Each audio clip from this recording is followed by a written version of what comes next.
Its seasonal floods ravaged towns, yet its power remained untapped. But that was about to change. Construction began in 1931, and a small army of workers descended on the rugged Black Canyon. The challenge? Pouring enough concrete to fill a football field to a height of 20 stories. A city of workers arose in the desert, complete with schools, churches, and even a hospital. Then, tragedy struck. A tunnel collapse killed dozens, and the project faced its first crisis.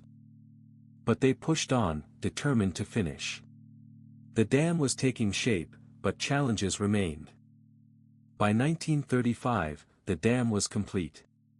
A modern wonder, it stood 726 feet tall, a concrete colossus. And its power? Enough to electrify entire regions, fueling the Southwest's growth.